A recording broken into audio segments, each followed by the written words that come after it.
За прошлый год государственная программа развития образования республики на 2012-2017 годы оценивается на 93,57 баллов. Сегодня об этом сообщили в ходе парламентских слушаний в ИЛТУМЭН.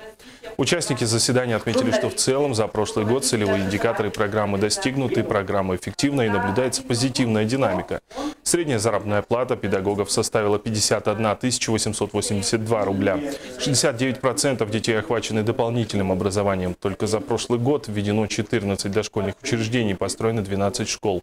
При этом, по словам главы Минобра Феодосии Габышевой, к сожалению, не удалось полностью ликвидировать очереди в детские сады.